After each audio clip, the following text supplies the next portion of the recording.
저는 일단 저를 잠깐 소개해드리면 2016년부터 이 블록체인과 크립토커런시에 대해서 지금까지 수백 차례 이제 강연을 하고 있고요.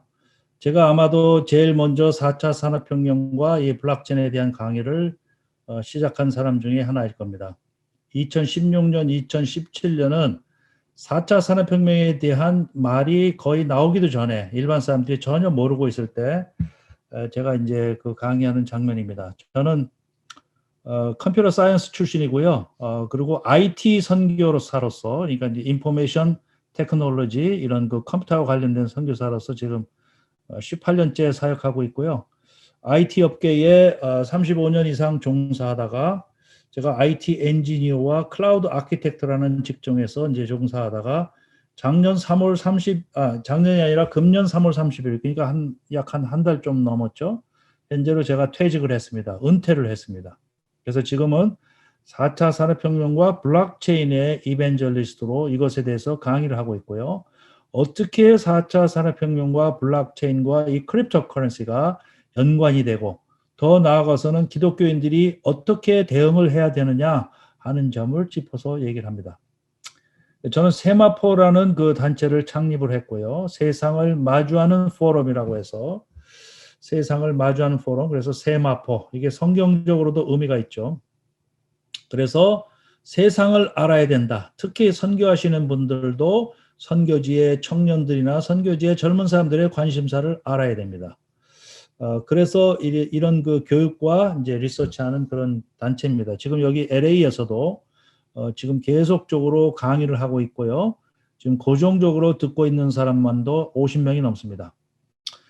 저희가 강의하는 클래스는 차이나는 비트코인 클래스라고 얘기를 합니다. 이게 비트코인으로 대표적으로 얘기를 하고 있지만 지금 현재 거래되고 있는 암호화폐만도 약 6,500종이 넘습니다. 여러분들은 비트코인만 얘기 들어보셨는지도 모르겠어요. 그렇지만 거래되고 있는 암호화폐 종류만도 6,500종이 넘습니다. 그것이 처음부터 비트코인으로부터 시작이 되었고 이것이 4차 산업혁명의 핵심이기 때문에 여러분들이 반드시 이것을 알아야 됩니다. 지금 투기 열풍, 누가 뭐를 해서 돈을 얼마나 땄다더라, 누가 얼마에서 돈을 잃었다더라, 또 이게 무슨 사기를 당했다더라, 이런 데에 초점을 맞추시면 안 됩니다. 이거의 본질, 이것이 뭐다라는 것을 알아야 현재와 미래에 대처할 수가 있습니다. 지금 선교지에 있는 청년들, 선교지에 있는 사람들이 더 많이 이것에 빠져듭니다. 여러분들이 그 이유를 반드시 알아야 됩니다.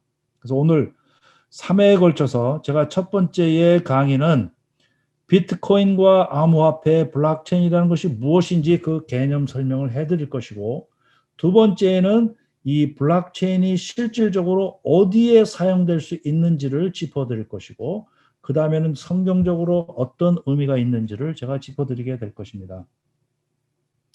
가벼운 강의는 아닙니다. 여러분들이 가볍게 이해할 수 있는 강의는 아니고요. 100% 테크니컬한 것이기 때문에 좀 정신을 집중해서 들으셔야 이해가 됩니다. 자, 여러분들이 가장 많이 갖고 계시는 질문 중에 하나가 비트코인 얘기를 많이 들어보셨을 거예요. 비트코인. 이것이 과연 한순간에 거품으로 지나가는 거품 현상인가, 신기루 같은 현상인가, 아니면 이것이 도대체 무엇인가 라는 것에 대한 질문이 많으실 거예요.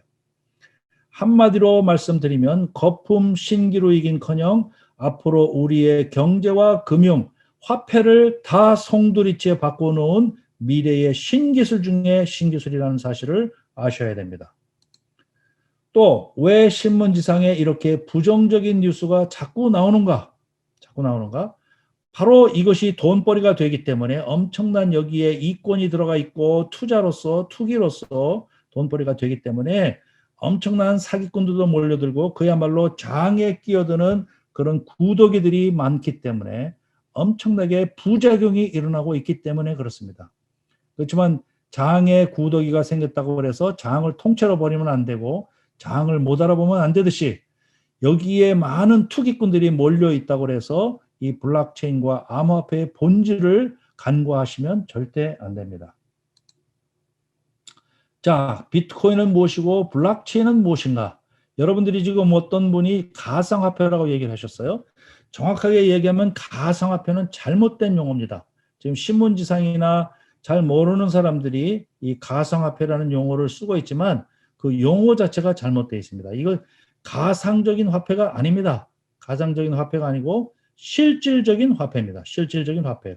즉시 현금화가 될 수가 있는 실질적인 화폐이기 때문에 우리는 이것을 암호화폐 혹은 암호통화로 불러야 정확한 말입니다. 왜냐하면 인터넷에서 주로 사용이 되고 스마트폰 이런 데서 주로 사용되는 전자화폐이기 때문에 반드시 암호화가 되어 있습니다. 반드시 암호화가 되어 있어요. 그래서 암호화폐라고 부르는 것이 더 정확하고 혹은 암호통화. 영어로는 크립토 커런시입니다. 영어로는 크립토 커런시. 줄여서 그냥 크립토라고 부릅니다. 절대로 가상적인 화폐가 아닙니다. 현물 경제에서 실질적으로 사용될 수 있는 화폐입니다. 자, 그럼 비트코인은 무엇이고 블록체인이 무엇인가? 블록체인이라는 테크놀로지는 정말 한 세기에 나올까 말까한 완전히 신기술 중에 신기술입니다. 25년 전, 30년 전에 인터넷이 들어와서 세상을 바꿔놓은 것처럼 이 블록체인이라는 테크놀로지는 그야말로 혁명적으로 이 인터넷이 세상을 바꾸는 것보다 훨씬 크게, 훨씬 폭넓게 바꿔놓을 것입니다. 그것이 바로 비트코인으로부터 시작되었습니다. 12년 전에 바로 이러한 세상을 바꿔놓는 엄청난 테크놀로지 혁명이 비트코인으로 시작되었기 때문에 사람들이 비트코인 하는 것입니다. 그리고 이 비트코인 시장은 한마디로 금시장보다 훨씬 크게 성장할 것입니다. 지금 금시장은 약 10조 달러의 어마어마한 시장입니다. 지금 비트코인이 이 시장을 잠식해 가고 있어요. 그래서 신세대의 사람들은 금을 사지 않고 비트코인을 삽니다. 왜? 미래의 인터넷 금이기 때문에 그렇습니다. 자, 그럼 기존의 화폐들이 있는데 왜 새로운 화폐가 필요한가? 많은 사람들을 불편하게 만드는 이유가 자꾸 화폐가 만들어진다는 사실 때문에 불편합니다. 블록체인의 창업회사가 하나 생길 때마다 이 크립토 커런시 한 개씩 생겨납니다. 그것이 바로 블록체인의 본질이에요. 이렇게 화폐가 자꾸 생겨나기 때문에 그럼 현재의 화폐들이 많이 있는데 이것들하고 어떻게 이 조화가 이루어질 것이냐 이런 것들 때문에 부정적인 생각을 가지고 있는 사람들이 많아요. 그런데 한마디로 말씀드려서 새로운 화폐가 반드시 필요합니다. 왜? 4차 산업혁명이 가져올 세상은요. 지금 현재까지의 세상과 다릅니다. 여러분들이 그걸 아셔야 돼요. 지금 현재까지 세상과 완전히 다른 세상이 4차 산업혁명이 가져올 세상입니다. 아마도 4차 산업혁명에 대해서는 그 이세돌의 이 바둑, 예? 그 구글에서 만드는 그 바둑, 그 시스템으로 인해서 많이 알려졌을 거예요. 어떻게 인공지능이 기계가 artificial intelligence가 사람을 이긴단 말이냐 이렇게 해서 많이 놀랐을 거예요. 인공지능으로 대변되는 4차 산업혁명. 그렇지만 인공지능만이 4차 산업혁명이 전부가 아닙니다. 수백 가지, 수천 가지의 테크놀로지가 어울려져서 지금과는 완전히 다른 세상을 만드는 것이 4차 산업혁명입니다. 그리고 이 4차 산업혁명이 가져올 세상은 기계와 기계끼리 결제가 이루어져야 되는 그런 세상입니다. 기계와 기계끼리 결제가 이루어져요. 한 번도 우리는 기계와 기계끼리 결제가 이루어지는 세상을 경험하지 못했어요. 주로 사람이 결제를 하죠. 돈을 사람이 결제를 하지만 앞으로의 세상은 이미 와 있는 이 세상은 기계와 기계끼리 소액 결제가 그야말로 10센트 미만, 1센트 미만의 소액 결제가 국제적으로 아주 빈번하게 이루어져야 되는데 지금까지의 화폐 시스템은 이것을 절대로 커버하지 못합니다. 없습니다. 이런 결제 시스템이. 그렇기 때문에 새로운 결제 시스템이 반드시 필요합니다. 그래서 이 블록체인이 만들어 놓는 암호화폐가 만들어져야 되는 것입니다. 지금 현재의 결제 시스템은 현금, 와이어 트랜스퍼, 신용카드 결제, 뭐 스위프트라든지 페이팔이라든지 벤모라든지 이런 것들이 이루어졌는데 절대로 이런 그 결제 시스템을 커버하지 못합니다. 실질적으로 국제화폐의 변천사를 보면요. 화폐 시스템이 이렇게 바뀌었습니다. 2000년 전에는 로마 화폐가 거의 전 세계를 지배했어요. 로마가 전 세계를 지배를 했기 때문에 로마 화폐가 지배를 했다면 그 다음에 1450년에서 1530년 사이에 들어서서는 약 한 80년 동안 포르투갈이 세상을 지배해서 포르투갈 화폐가 세상을 지배했습니다. 그 후에 약 1530년부터 1640년까지 110년 동안에는 스페인의 화폐가 전 세계를 지배했어요.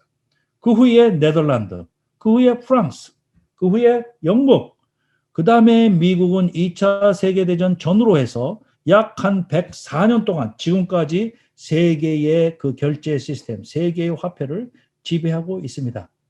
그렇지만 많은 사람들이 블록체인에 관련되는 많은 사람들은 이것이 인터넷 혁명을 이루는 것이기 때문에, 그리고 전자혁명과 이제 획기적인 그 기계적인 혁명이 일어나기 때문에 앞으로의 화폐는 비트코인이 될 것이다. 앞으로 100년에서 115년까지의 국제 화폐는 비트코인으로 점차적으로 바뀌어 나갈 것이다 라고 그렇게 예측을 합니다. 화폐가 바뀐다는 사실을 여러분들이 반드시 아셔야 됩니다. 자, 그 다음에 여러분들이 가장 모르는 부분 중에 하나가 채굴이에요. 채굴. 이게 상당히 채굴이라는 개념을 이해하기가 어렵습니다. 제가 비트코인을 설명하면서 채굴이라는 것을 다시 설명하게 될 거예요. 다시 설명하게 돼. 그런데 한 가지 여기에서 용어를 아셔야 되는 것은 탈중앙화입니다. 탈중앙화. 탈중앙화. 영어로는 decentralization. decentralization. 이것이 바로 혁명성입니다. 탈중앙화되는 시스템을 이루고 있기 때문에 이것이 바로 혁명적인 것이고 세상을 바꿔놓는 것입니다. 자, 탈중앙화에 대해서는 제가 조금 이따 다시 설명을 해드릴게요. 네, 탈중앙화가 되기 때문에 이것이 혁명성을 가지고 있는 것입니다. 자, 암호화폐 관련 사기와 문제점들이 굉장히 많습니다. 채굴 관련 사기도 있고 컴퓨터를 잘 못하는 사람들을 거래가 어렵기 때문에 돈을 의탁함으로써 생기는 그런 문제점들도 있고, 암호화폐를 잘 모르고 엉뚱한 코인에 투자해서 주로 이 투자와 관련된 사기가 많기 때문에 또 그러한 것들이 주로 신문지상에 보도가 되고 그러한 것들만 이해를 하고 있기 때문에 굉장히 부정적으로 생각하는 사람들이 많은데, 그것은 그야말로 앞서 말씀드렸듯이 하나의 생기는 부작용이지 이것의 본질하고는 거리가 먼 것입니다. 자, 여러분들이 지금이라도 블록체인과 암호화폐, 비트코인에 대해서 이해를 갖게 계신다면 지금이라도 알아서 다행입니다. 지금이라도 알아서 다행이에요. 왜냐? 정말 천지를 바꿔놓을 이런 그 엄청난 테크놀로지 혁명을 모르고 있다는 사실은 그거는 앞서 말씀드렸듯이 선교지의 청년들이나 선교지 사람들이 더 많이 활용하고 있기 때문에 절대로 도움이 되지는 않습니다. 이것을 반드시 알아야 됩니다. 자, 그래서 강의에서는 4차 산업혁명과 블록체인과의 관계, 아마 이렇게 제가 블록체인이라고 자꾸 얘기를 해도 이 도대체 블록체인이 뭔지 이 개념을 잘 모르고 계실 거예요. 그 다음에 지금 비트코인과 이더리움이 또 제2의 화폐로 부상이 되고 있는데, 비트코인 다음에 이더리움이, 이것의 관계가 뭔가, 또 블록체인이 실질적으로 어디에 사용될 수 있는가, 또 앞으로의 미래는 어떻게 될 것인가, 성경적인 관점에서는 이 블록체인을 어떻게 바라봐야 되는가 하는 것을 제가 짚어드릴 건데, 1번하고 2번까지 정도가 지금 이 1시간 동안 할 수 있는 강의고, 그 다음에 3번이 다음 시간에 할 수 있는 강의가 될 것이고, 그 다음에 4번, 5번이 바로 마지막 세 번째 강의에서 짚어드릴 그런 강의가 됩니다. 4차 산업혁명이란 무엇인가? 블록체인과의 관계는 무엇인가? 이거를 먼저 아셔야 됩니다. 자, 4차 산업혁명은 여러분들이 선교지에서도 많이 들어보셨을 거예요. 특히 한국은 4차 산업혁명의 열풍이 불고 있고 온 나라가 들썩들썩합니다. 이 4차 산업혁명으로 인해서. 제가 2017년 2월 달에 이일랜드에서 강의를 했을 때, 이일랜드에 가서 강의했을 때, 그 당시의 기업과 그 당시의 사람들은 대부분이 4차 산업혁명이라는 용어조차도 모르고 있었어요. 생소한 단어였습니다. 제가 가서 4차 산업혁명이 이러이러한 것이고 이러이러한 시대가 온다라는 것을 얘기했을 때 사람들이 대부분 깜짝 놀랐습니다. 깜짝 놀랐어요. 예. 그런데 그 다음에 2017년 5월 달에 대통령 선거가 있음으로 해서 모든 대통령 후보자들이 4차 산업혁명을 들고 나왔기 때문에 갑자기 대중화가 확 이루어졌어요. 자, 여러분들은 4차 산업혁명 어떻게 이해하고 계십니까? 1차 산업혁명이 있고 2차 산업혁명이 있고 3차 산업혁명이 있고 4차 산업혁명이 있습니다. 1차 산업혁명은 18세기에 전기기관의 발명으로 인해서 생긴 기계화 혁명입니다. 그 다음에 2차 산업혁명은 전기 에너지 기반의 대량 생산이 이루어지는 전기혁명이었습니다. 그 다음에 20세기 후반에서 일어난 3차 산업혁명은 컴퓨터와 인터넷이 발달함으로 해서 급속하게 늘어난 지식정보혁명이었습니다. 지금까지도 3차 산업혁명이 지속되고 있다고 봐야 옳습니다. 그런데 4차 산업혁명은 약 한 2015년부터 세계경제포럼이라는 데에서 4차 산업혁명은 2015년경부터 시작이 됐다.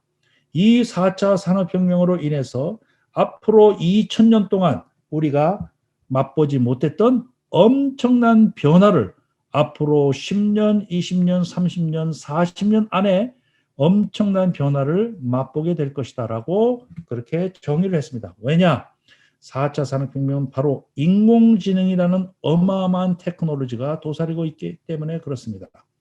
우리는 한 번도 2000년에 그 예수님 탄생 이후에 2000년 동안의 그 기간 동안에 한 번도 비생물학적인 물체, 다시 말하면 기계가 인간보다 똑똑한 시절을 겪어본 적이 없습니다.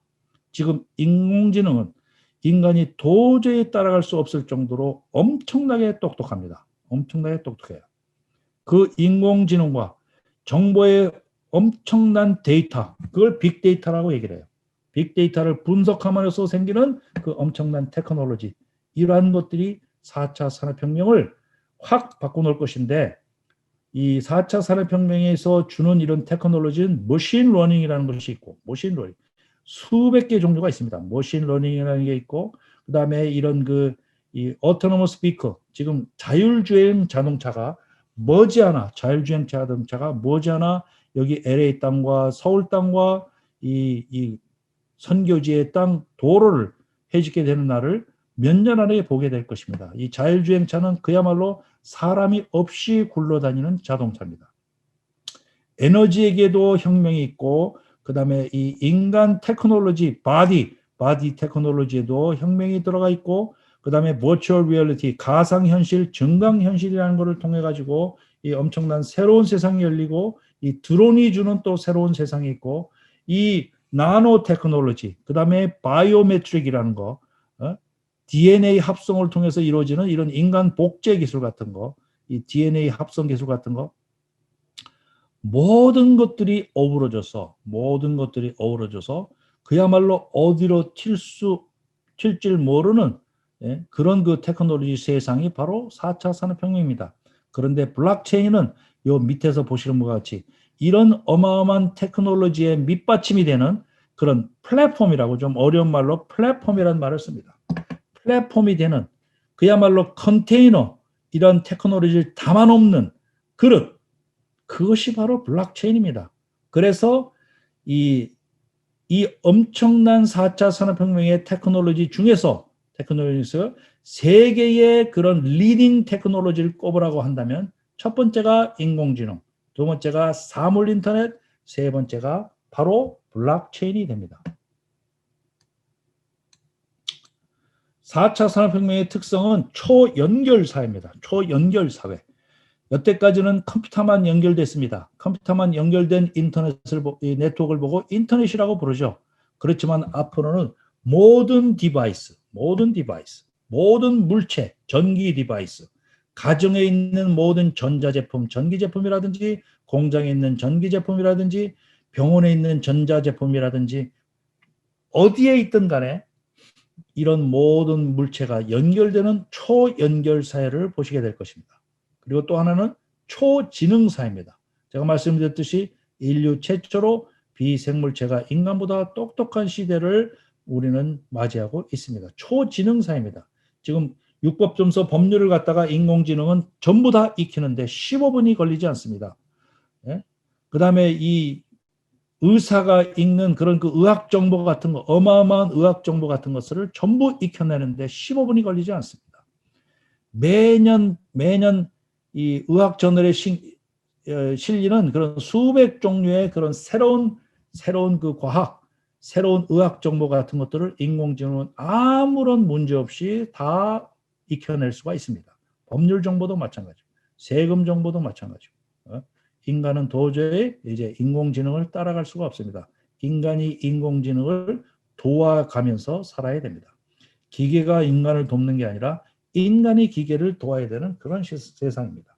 그리고 초통합사회가 바로 컴퓨터, 생명과학, 나노, 블록체인, 크립토 이런 모든 것들이 통합적으로 움직여지는 초통합사회입니다. 그 다음에 불확실성의 세대입니다. 예측 불가능, 어디로 튈지 모릅니다. 이런 테크놀로지가 어쪽으로 뛰어서 어느 쪽 학문으로 튈지 아무도 예측을 못합니다. 그리고 초생명사회입니다. 나노 테크놀로지라든지 사이보그라든지 줄기세포라든지 이런 것들을 이용해서 그 다음에 디자이너 베이비 지금은 성형이 커서 성인이 성형을 하는 것이 아니라 태아 때부터 DNA를 조작하는 그런 사회가 왔습니다. 그래서 이 DNA 조작을 통해 가지고 눈동자의 색깔을 바꾸기도 하고 대머리인 사람을 대머리 아닌 사람으로 바꾸기도 하고 남녀의 성을 바꾸기도 하고 키의 사이즈를 조절하기도 하고 하는 테크놀로지가 그런 과학이 지금 막 발달되고 있어요. 그리고 미래의 산업은 직업의 대전환을 이루게 될 것입니다. 직업의 대전환. 지금 국민학생들, 초등학생들은 대학 졸업할 때쯤 되면 한 번도 없었던 새로운 직종에 종사하게 될 확률이 70%가 넘습니다. 그 다음에 미래 예측의 시대입니다. 빅데이터라는 것을 분석을 하게 되면 현재의 상황을 정확하게 파악할 뿐만이 아니라 미래의 동향까지도 파악할 수가 있습니다. 미래의 동향까지도 파악할 수 있는 미래 예측의 시대를 맞이하고 있습니다. 그 다음에 마이크로 트랜잭션. 제가 좀 전에 얘기했듯이 국제 간의 아주 소액 결제가 빈번하게 이루어지는 그런 세대가 이루어집니다. 왜? 인공지능과 인공지능끼리 직접 결제를 합니다. 한국에 있는 한국 사람 소유의 인공지능과 미국에 있는 미국 사람 소유의 인공지능이 서로 서비스를 교환하기 때문에 서비스를 교환하는 만큼의 결제를 해줘야 됩니다. 그것이 소액 결제이고 굉장히 빈번하게 수십만 번, 수백만 번 이루어질 가능성이 많습니다. 지금까지의 화폐 시스템 가지고는 절대 이것을 커버할 수가 없어요. 새로운 결제 시스템이 반드시 필요합니다. 그 다음에 토큰 이코노미 시대입니다. 토큰 이코노미 시대. 모든 경제가 토큰화됩니다. 토큰화돼요. 모든 경제가 토큰화돼요. 주식도 토큰화되고 부동산도 토큰화되고 화가의 작품도 토큰화되고 그래서 이 토큰으로 사고 팝니다. 그래서 이런 블록체인 시대는 바로 경제혁명과 금융혁명과 화폐혁명을 유발하게 됩니다. 그래서 제가 앞서 말씀드렸듯이 이것이 25년 전, 30년 전에 일어났던 인터넷 혁명보다 더 크게 다가오는 것이 바로 블록체인 혁명입니다. 그래서 앞으로의 세대는 크게 두 부류로 나눌 수가 있어요. 적응하는 인간과 적응 못하는 인간으로 나눠집니다. 이런 테크놀로지 시대에 적응하는 인간과 적응하지 못하는 인간. 적응하지 못하는 인간은 낙후된 그런 존재로서 그야말로 사회에서 보살핌을 받아야 되는 그런 사람으로 이렇게 될 가능성이 많습니다. 자, 실질적으로 두바이에서는 이렇게 자율주행 자동차가 운행을 하고 있어요. 자율주행차가 운행을 하고 있어요. 미국도 지금 5개 스테이트에서 운영을 하고 있습니다. 지금 법 제도만 남았기 때문에 법 제도가 빨리 돼 있는 5개 그 주에서는 이미 운행이 됩니다. 그리고 가장 큰 이런 트럭, LA와 뉴욕을 왔다 갔다 하는 트럭, 이런 트럭에서 자율주행이 먼저 일어납니다. 왜냐? 졸음운전으로 사망한 사람이 많기 때문에 이것을 먼저 서둘러서 하고 있어요. 이 자율주행차가 시대가 가져다주는 그런 시대는 엄청나게 모든 문화의 영역이라든지 생활의 영역이라든지 이 세상을 다 바꿔놓게 될 것입니다. 자, 이제는 공장도 전부 기계화되어 있습니다. 테슬라 공장을 보면 99.9%가 전부 기계가 자동차를 만들지 사람이 여기에 끼어들 소지가 없습니다. 이제 앞으로의 자동차는 배터리 가지고 운행이 되는 그야말로 움직이는 컴퓨터지, 움직이는 컴퓨터지 거기에 무슨 배기 기관이 있다든지 가스 기관이 있다든지 뭐 이런 것들이 전혀 필요가 없습니다. 배터리만 가지고 다 운행되기 때문에 이것이 움직이는 그냥 컴퓨터 역할입니다. 자, 이 공장도 전부 자동화되고요. 로봇가 전부 이 물건을 찾아다 주는, 로봇가 물건을 찾아다 주는 그런 시대고, 이거에 발맞춰서 이 데이터 센터라는 것이 어마어마한 큰 산업으로 부각이 되고 있습니다. 여러분들이 아시고 있는 아마존은 물건을 팔아서 수익을 올리는 것보다 이렇게 데이터 센터를 제공해주는 그 비즈니스가 훨씬 크다는 사실을 여러분들은 잘 모르고 계실 겁니다. 한국에도 이렇게 웨어하우스에 이 기계가 다 찾아듭니다. 로봇이 찾아두는 세상. 그 다음에 이렇게 요리까지도 로봇이 다 합니다. 요리까지도 로봇이에요. 하루에 2,000명 이상의 식사를 제공하는데 이 로봇은 아무런 문제 없이 다 감당을 합니다. 실질적으로 이렇게 식당에서 서브하는 사람들도 로봇가 될 가능성이 많습니다. 특히 코로나 시대에 사람 구하기도 어렵고 사람의 인건비도 비싸고 그러지만 이 로봇가 반찬을 갖다 준다든지 기본적인 서비스는 로봇가 다 감당할 가능성이 많습니다. 한국에 오히려 이것이 더 빨리 도입됐다고 제가 뉴스에 듣고 있는데 이 치킨을 만드는 치킨 튀기는 것도 로봇이 대신하고 있다고 합니다. 자, 이렇게 현금 레지스터 이 그로서리 마켓에서 이렇게 볼 때도 무인 마켓이 앞으로 적용이 될 것입니다. 들어가서 그냥 물건을 집어가지고 나오면 기계가 알아서 전부 결제를 합니다. 그냥 나가면 됩니다. 그래서 이 테크놀로지를 보고 Just Walkout 테크놀로지라고 부릅니다. 아마존에서 제일 먼저 이것을 개발했고 점차 보편화돼 가고 있습니다. 빅데이터는 21세기의 석유입니다. 20세기의 석유가 많은 나라가 부를 누렸다면 앞으로는 데이터를 많이 보유한 나라와 데이터를 많이 보유한 그런 기업이 이 부를 갖게 되고 그 다음에 세상을 지배하게 됩니다. 제가 사우디에 이 프로젝트가 있어가지고 사우디를 2번이나 갔다 왔는데 코로나 시작되기 전에 사우디가 바뀌고 있습니다. 사우디가 바뀌고 있어요. 지금 석유 산업을 더 이상 의존할 수가 없고 이렇게 엄청난 메가 도시를 건립하고 있고 여기는 4차 산업혁명의 메카가 됩니다. 앞으로 석유 시대의 종말이 오기 때문에 10년 내에 석유 시대의 종말이 옵니다. 석유가 고갈되는 것이 아니라 석유를 쓰는 사람이 수요자가 줄어들기 때문에 그렇습니다. 그래서 1조 달러 이상을 투자해서 두바이와 아부다비 같은 어마어마한 신도시 12개를 짓고 있는 그런 새로운 그 프로젝트가 시작이 되어 있습니다. 인공지능은 창작에도 이렇게 합니다. 그림도 그리고 음악 작곡도 합니다. 그리고 소설도 씁니다. 창작 영역에도 인공지능이 활용되기 시작했어요. 사람만이 창작하는 게 아닙니다. 음악을 작곡을 했는데 이 인공지능이 작곡한 건지 베토벤이 작곡한 건지 일반 사람들이 분간을 못해요.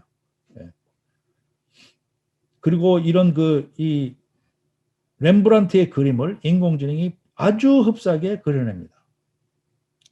자, 이 소피아라는 이 인공지능은 전 세계에서 제일 똑똑한 로봇인데 사람하고 무결하게 대화를 합니다. 사람하고 무결하게 대화를 해요. 연설도 합니다. 질문에도 답을 합니다. 자, 바이오 프린팅 시대입니다. 이 줄기세포와 이 3D 프린팅이라는 기술이 결합을 해서 바이오 프린팅이라는 새로운 영역이 생겼습니다. 그래서 장기를 찍어냅니다. 장기를 찍어내요. 그래서 이렇게 귀가 없는 애한테 귀를 만들어 주기도 하고 그 다음에 방광도 이 인공 방광으로 이식이 성공했고 신장과 간도 지금 머지않아 이렇게 될 가능성이 많습니다. 이 DNA 복제 기술은 맞춤형 아이의 시대를 활짝 열게 될 것입니다. 맞춤형 아이의 시대. 그야말로 IQ가 높고 대머리가 아니고 눈 시력은 퍼펙트하고 그 다음에 키가 크고 IQ도 좋고 성별은 골라서 유전병 없고 이러한 사람을 부모가 성형시켜주는 이러한 애가 태어날 수 있게끔 성형시켜주는 그런 시대가 2030년경이면 활짝 열린다고 되어 있습니다. 바로 DNA 복제를 통해서 그렇게 됩니다. 네. 이렇게 똑같이 찍어내는 거예요, 애를. 자, 4차 산업혁명 시대는 일자리도 어마어마한 일자리가 없어집니다. 지금 이미 일자리의 그 대전환은 이미 시작됐어요. 단순 반복 작업은 이제 더 이상 사람이 안 하고 기계가 로봇가 다 대신하고 어마어마한 일자리가 사라진다고 되어 있습니다. 그렇지만 새로 생겨나는 일자리도 엄청나게 많습니다. 그래서 여러분들의 자녀나 새로운 그 사람들이 있으면 이런 새로운 직업에 관심을 갖는 것이 굉장히 필요합니다. 새로운 직업에. 그래서 이러한 시대에는 기본소득을 반드시 지급해 줘야 된다. 왜? 아까도 말씀드렸듯이 여기에 적응하는 인간과 적응하지 못하는 인간이 있기 때문에 테크놀로지 못하는 사람은 한 번 실직되면 다시 직업을 얻을 수 있는 기회가 굉장히 적어지기 때문에 또 그런 사람들이 테크놀로지를 배워서 테크놀로지에 관련된 새로운 직종으로 말을 갈아탄다는 게 굉장히 어렵기 때문에 약 한 실업률이 20% 이상 될 것이다. 이렇게 내다봅니다. 그러면 반드시 기본소득으로 서포트하지 않으면 엄청난 사회적 부담으로 작용하게 될 것이다. 지금 우리는 코로나 시대 때문에 미국에서도 3차에 걸쳐가지고 2차인가요? 3차에 걸쳐가지고 스티뮬러스 패키지를 지불했고 한국도 3차인가 4차에 걸쳐서 묻지마식 무조건으로 이 기본소득을 지급한 것을 알고 있습니다. 그렇지만 이것은 4차 산업혁명이 이미 예고한 바입니다. 예고한 바예요. 이것을 복지 차원으로 보시면 안 됩니다. 복지 차원으로 보시면 안 되고 이 수요가 줄어들기 때문에 수요를 살리기 위해서 경제를 살리기 위해서 정부가 무조건 나눠줄 수밖에 없는 그런 이 경제 전략 중에 하나로 보셔야 됩니다. 이것이 지금 미국에서도 지금 스티뮬러스 패키지 나누는데 한 달 걸리고 두 달 걸리고 세 달 걸리고 이러는데 이것이 암호화폐로 나눠지게 되면 하루 만에 다 끝납니다. 하루 만에 다 끝나요. 이런 배경하에서 4차 산업혁명 배경하에서 블록체인과 암호화폐를 바라보셔야 됩니다. 이런 관점에서 블록체인과 암호화폐를 바라보셔야 돼요. 자, 암호화폐를 이해하려면 비트코인을 이해하셔야 됩니다. 왜냐? 이 암호화폐의 블록체인 혁명이라는 것이 바로 비트코인부터 지금부터 12년 전에 생겨난 비트코인으로부터 시작되었기 때문에 그렇습니다. 앞서 말씀드렸듯이 4차 산업혁명의 3대 혁명을 들라 그러면 사물 인터넷과 빅데이터를 들고 그 다음이 인공지능이고 그 다음이 블록체인입니다. 어떤 사람은 이거를 블랙체인이라고 얘기하는데 블랙체인이 아닙니다. 블록체인. 블록과 블록을 이어주는 체인이라고 해서 블록체인입니다. 자, 블록체인 혁명은 한마디로 인터넷이 세상을 바꾼 것보다 블록체인이 세상을 더 크게 많이 바꿉니다. 비트코인은 1세기에 한 번 나올까 말까한 획기적인 혁명 기술입니다. 비트코인을 개발한 사람은 노벨상을 받아야 됩니다. 블록체인 혁명은 바로 이 비트코인으로부터 시작이 되었습니다. 그래서 4차 산업혁명은 반드시 블록체인과 함께 갑니다. 블록체인은 반드시 암호화폐 크립토가 필요합니다. 블록체인 창업기업이 하나 생겨날 때마다 암호화폐가 하나씩 생겨난다고 그렇게 이해하시면 됩니다. 제가 몇 년 전에 한국에서 TV 토론에서 토론하는 장면을 본 적이 있습니다. 컴퓨터 사이언스 교수라는 사람이 블록체인은 좋은데, 블록체인은 필요한데 암호화폐는 필요 없다. 암호화폐가 왜 필요하냐? 이렇게 얘기하는 그런 그 장면을 봤어요. 컴퓨터 사이언스 교수라는 사람이 그렇게 얘기를 해요. 그 사람은 정말이지 블록체인을 제대로 이해하고 얘기한 것이 아닙니다. 이해를 못하고 있어요. 지금은 아마 이해를 했을 거예요. 몇 년 지났기 때문에 지금 이해가 됐을 건데 블록체인은 암호화폐와 반드시 같이 가야 됩니다. 반드시 같이 가야 돼요. 왜? 아까도 말씀드렸듯이 탈중앙화 혁명이기 때문에 그렇습니다. 여러분들이 이 탈중앙화에 대한 개념을 이해하셔야 됩니다. 탈중앙화에 대한 개념을 이해하셔야 돼요. 자, 탈중앙화를 지금부터 설명하도록 하겠습니다.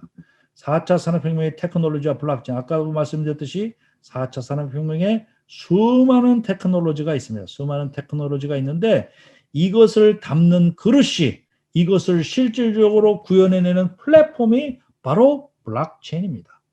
그래서 제가 여러 번 말씀드렸듯이 블록체인이 없으면 이러한 그 테크놀로지를 구현할 수 있는 컨테이너가 없게 되는 것이에요. 이것이 어디서부터 시작됐느냐?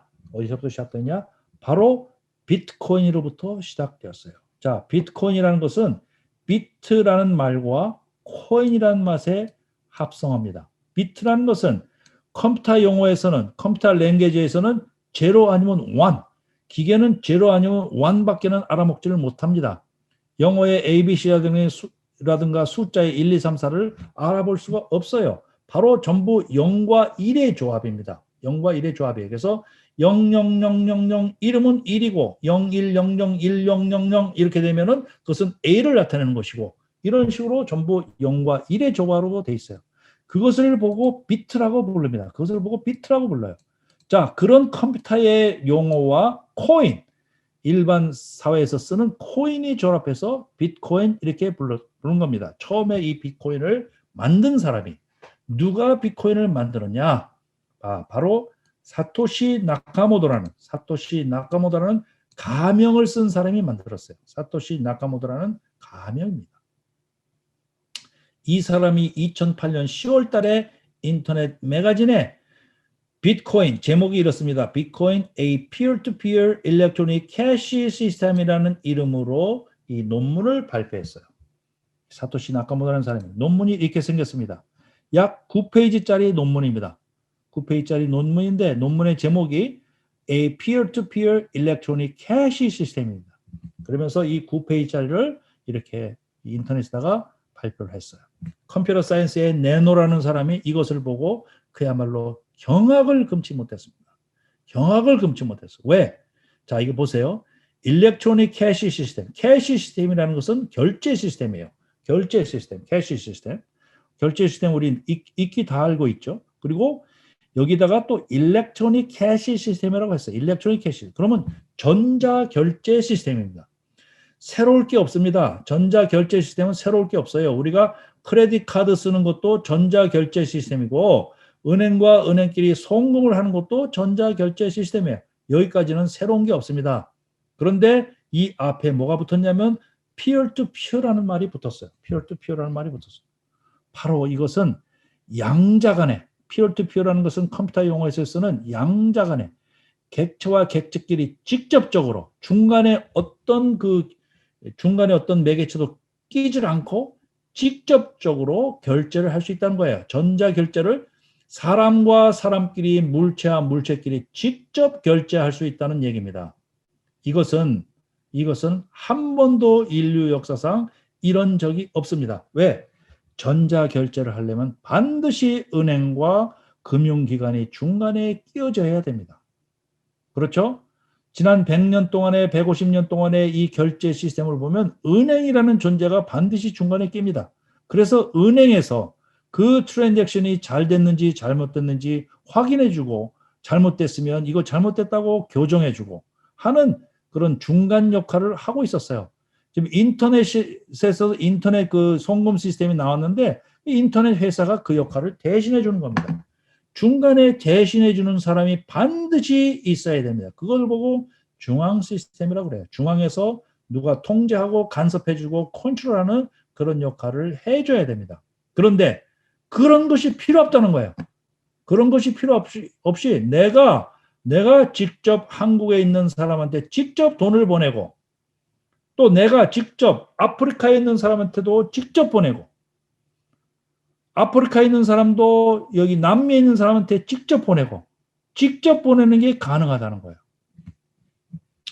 자, 이 방면에서 내노라는 수제급의 천재급의 그 내노라는 사람들이 이걸 보고 경악을 금치 못했어요. 그동안에 왜 이것을 해보려고 여러 번 노력을 했어요. 이걸 해보려고 노력을 했는데 전자상에서는 돈이 왔다 갔다 한다는 것이 중간에 통제를 안 해주면 정말 어렵다.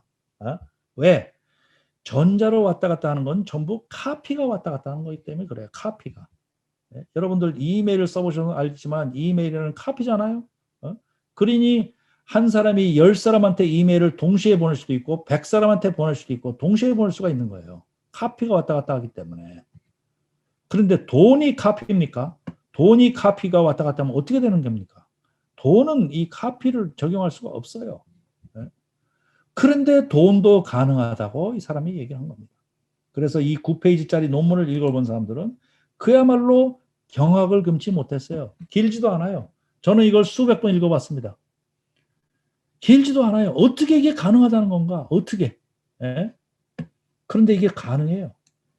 이 사토시라는 사람이 실질적으로 돈이 양자간에 주고받을 수 있다는 사실을 자기가 직접 증명하기 위해서 자기가 소프트웨어를 직접 개발해서 바로 비트코인 소프트웨어라는 것을 직접 개발해서 인터넷에 풀었어요.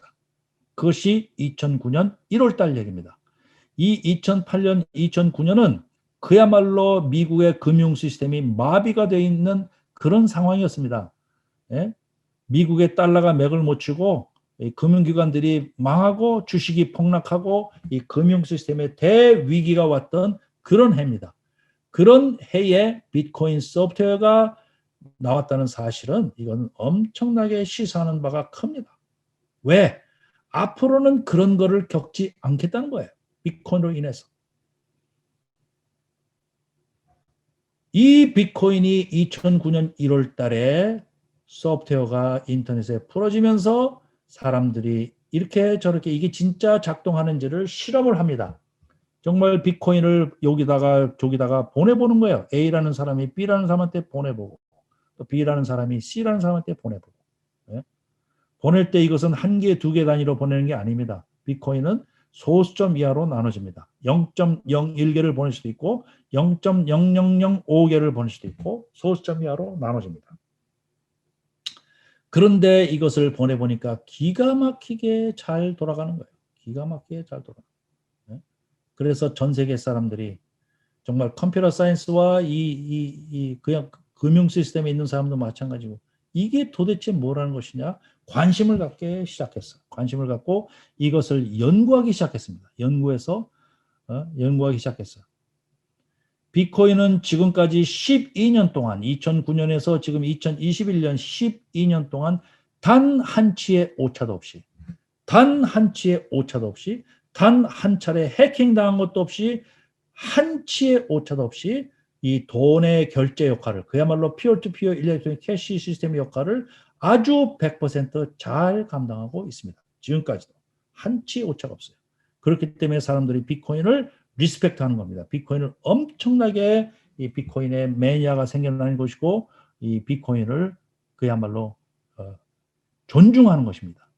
그런데 이 사토시 나카모토라는 사람은 2009년 3월 달 이후로 행방불명됐어요. 본인이 잠적했어요. 더 이상 나타나질 않아요. 이 사람이 누군지 아무도 모릅니다. 일본 사람의 이름은 갖고 있지만 이 사람이 진짜 일본 사람인지 영국 사람인지 호주 사람인지 다 추측만 할 뿐이지 이 사람은 두 가지만 알 수 있습니다. 이 사람이 딱 두 가지만 알 수 있어요. 이 사람에 대해서. 첫 번째는 이 사람이 비트코인 100만 개를 갖고 있다는 사실. 100만 개를 갖고 있다는 사실. 그리고 이 사람이 갖고 있는 지갑에서 전혀 한 번도 비트코인이 움직인 적이 없어요. 그러니까 100만 개를 갖고 있는 사람이 그 비트코인을 움직일 수 있는 사람이 나타나면 그 사람이 바로 진짜 사토시 나카모토입니다. 사토시 나카모토를 빙자하는 사람이 많이 생기고 있어요. 지금 내가 사토시다 이렇게 얘기하는 사람이 많이 생겨나고 있어요. 그렇지만 한 번도 이 사토시가 갖고 있는 그 코인을 그 지갑에서 코인을 움직인 사람은 없어요. 다 가짜예요. 자, 이 비트코인에서 쓰여지는 테크놀로지가 블록체인이라는 테크놀로지가 쓰였고 피어-투-피어 네트워크라는 테크놀로지가 쓰였고 크립토그래프라는 암호학이라는 이 테크놀로지가 쓰였고 프루프 오브 워크라는 상당히 어려운 단어의 프루프 오브 워크라는 이 테크놀로지가 쓰였습니다. 바로 이 프루프 오브 워크라는 테크놀로지가 채굴, 마이닝을 하는 것입니다. 마이닝을 하는 것이에요. 마이닝을 하게 만들어 놨어요. 자, 이 블록체인이라는 테크놀로지는 블록체인이라는 테크놀로지는 그야말로 탈중앙화를 하기 위해서 만들어 놓은 테크놀로지입니다. 이 사토시 나카모토가 이 테크놀로지를 처음부터 만들어 놓은 것이 아니에요. 이 블록체인이라는 테크놀로지는 그동안에 컴퓨터 사이언스를 했던 많은 학자들 사이에서 이미 만들어진 테크놀로지입니다. 만들어진 테크놀로지인데 이것을 사토시 나카모토가 썼을 뿐이에요. 그리고 크립토그래프, 인터넷에서 왔다 갔다 하는 것이기 때문에 반드시 암호화가 이루어져야 됩니다. 암호화가 이루어져요. 그래야 해킹을 안 당합니다. 중간에 누군가 변조를 못하고 중간에 누가 채가지를 못하는 거예요. 그래서 암호화를 시켜놔야 돼요. 그래서 이거 암호화폐라고 부릅니다. 반드시 암호화가 되어 있어요. 그 다음에 이 탈중앙화를 이루기 위해서 Proof of Work라는 채굴이라는 이 개념을 도입했어요. 채굴이라는 개념을 도입했어요. 자, 블록체인이라는 것은 먼저 뭐냐면, 블록과 블록끼리 체인처럼 얽혀져 있습니다. 그럼 그 블록 속에는 뭐가 들어있느냐? 10분 동안의 거래 내역이, 10분 동안의 트랜잭션이 차곡차곡 쌓입니다. 블록 속에. A라는 사람이 B한테 비트코인 0.1개 보냈고, B라는 사람이 C라는 사람한테 비트코인 0.5개 보냈고, 또 D라는 사람이 E라는 사람한테 비트코인 0.7개를 보냈고, 이런 식의 것이 트랜잭션 아닙니까? 그런 트랜잭션이 블록 속에 차곡차곡 쌓입니다. 얼마 동안? 10분 동안. 10분 동안 블록이 차곡차곡 쌓여요. 그것이 끝나고 나면 또 하나의 블록이 만들어져서 또 트랜잭션이 쌓입니다. 이 블록과 블록이 체인처럼, 쇠사슬처럼 매어져 있어요. 그래서 어떤 컴퓨터에 이 모든 트랜잭션 기록이 쇠사슬처럼 엉켜져 있어요. 그렇기 때문에 이 쇠사슬을 끊을 수가 없는 겁니다. 누가 끊을 수가 없어요. 그런데 만약에 이 원장, 이걸 보고 원장이라고 그래요. 여기에 트랜잭션의 기록이 차곡차곡 쌓여있는 이것을 보고 바로 영어로는 레저고 한국말로는 원장입니다. 원장이 어떤 한 컴퓨터에 처음부터 끝까지 다 쌓여있는 거예요. 쇠사슬처럼 묶여서. 그런데 이것이 1000개의 컴퓨터에 똑같이 복제가 되어 있다면, 1000개의 컴퓨터에 똑같이 복제가 된다면 어떻게 생각하십니까? 절대로 조작과 변조와 해킹이 일어날 수가 없어요. 왜냐하면 똑같은 원장이 1000군데에 똑같이 오리지널이 보관되어 있기 때문에 그렇습니다. 비트코인이 바로 그렇습니다. 원장이 1000군데 이상에 똑같이 보관되어 있어요. 그렇기 때문에 이 비트코인을 뚫고 거기서 데이터를 조작하고 변조를 한다는 것은 불가능합니다. 왜냐? 한 군데의 컴퓨터를 조작을 해도 나머지 999개가 있어요. 또 5개를 조작한다 하더라도 나머지 995개가 남아있어요. 어떻게 1000개를 다 조작한다는 것입니까? 임파서블합니다. 임파서블. 그래서 여태까지 비트코인은 한 번도 해킹당한 적이 없습니다. 이렇게 공개적으로 원장이 다 보관이 되어 있어요. 공개적이에요. 이 트랜잭션이 전부 다 알 수가 있습니다. 다 인터넷에 보면 공개되어 있어요. 공개적이면서도 굉장히 안전한 시스템이 되는 겁니다. 우리는 여태까지 이렇게 공개적이면서도 안전한 시스템을 가져본 적이 없어요. 안전한 시스템을 만들려면 밀실 속에 꽁꽁 숨겨놔야 됩니다. 은행에 있는 그 소프트웨어를 한번 은행에 있는 컴퓨터 시스템을 생각해 보세요. 은행에 있는 컴퓨터를 들어갈 수가 있나? 어느 누구도 못 들어갑니다. 꽁꽁 숨겨놓고 그것을 2중, 3중으로 이 장치를 해놨는데 이것은 다 풀어놨어요. 다 풀어놓고 모든 사람이 다 보게 만들어놨는데 이것을 절대로 깨지를 못합니다. 그래서 이 블록체인이라는 것이 엄청난 테크놀로지인 것입니다.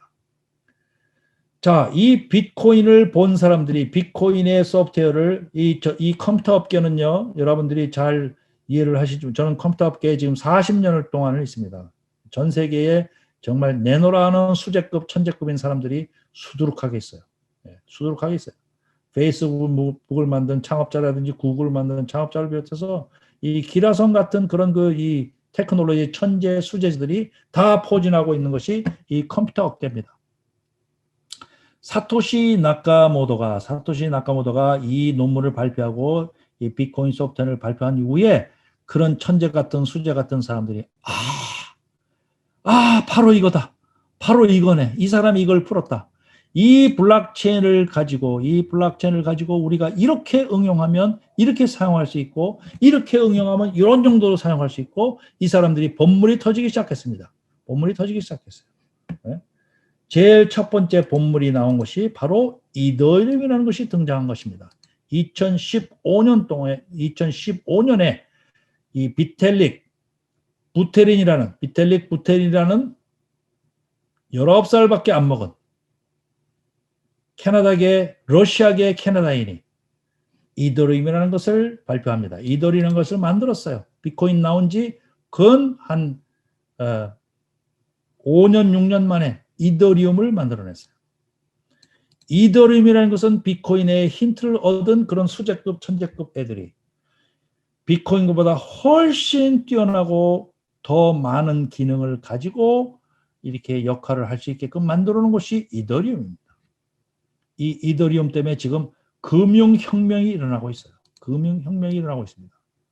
이더리움 때문에 여러분들이 구체적으로 이것이 어떤 금융혁명을 일으킨단 말이냐 하는 것은 제가 다음 시간에 설명을 해드릴 거예요. 이것이 월드 컴퓨터의 역할을 하면서 스마트 컨트랙트의 역할을 합니다. 스마트 컨트랙트의 역할을 해요.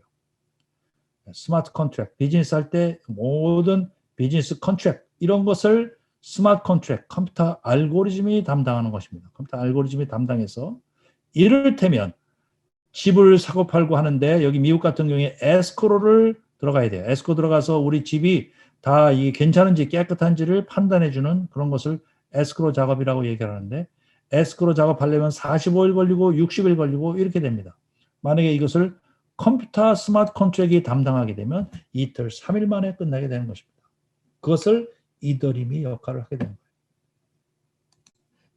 자, 그래서 이더리움은 스마트 컨트랙이라는 말을 이해를 해야 돼요. 이 스마트 컨트랙이라는 말을 이해를 해야 되고 이제 이 본물이 터졌기 때문에 이 스마트 컨트랙, 이더리움이라는 플랫폼을 이용해서 여러 비즈니스 업체, 금융업체, 그다음에 건강보험업체, 뭐 온갖 업체에서 이 이더리움의 플랫폼을 이용해 가지고 프로그램을 개발하기 시작했어요. 그래서 지금 이렇게 많은 암호화폐들이 지금 현재 거래되고 있는 암호화폐, 이 코인 게코라는 데 가서 보면 지금 현재 이 거래되고 있는 암호화폐들의 숫자를 나타냅니다. 지금 현재 7,000개입니다. 7,000개고 하루에도 몇십 개씩 나오고 있어요. 하루에도 몇십 개씩 나오고 있어요.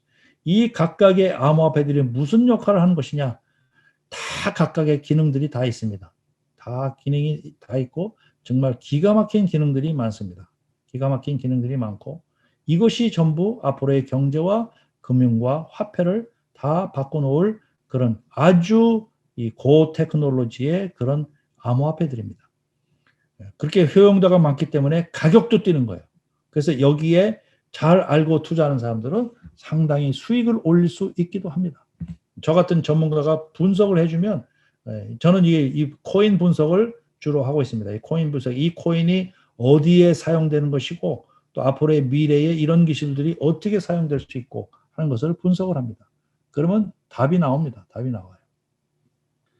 자, 이러한 것들이 대략적으로 지금 이제 암호화폐인데 이제 비트코인과 이더리움이 나오고 이렇게 이 수많은 비트코인은 제1세대의 코인이라면 이더리움은 제2세대의 코인, 지금 3세대, 4세대의 코인들이 막 나오고 있습니다. 막 쏟아져 나오고 있어요. 다 무엇을 하는 것이냐? 다 금융혁명과 문화혁명과 화폐혁명과 경제혁명을 유발하는 그러한 것들입니다. 이게 전부. 다음 시간에는 제가 이 블록체인이 구체적으로 어디에 활용될 수 있을 것인지 그것을 짚어드리도록 하겠습니다.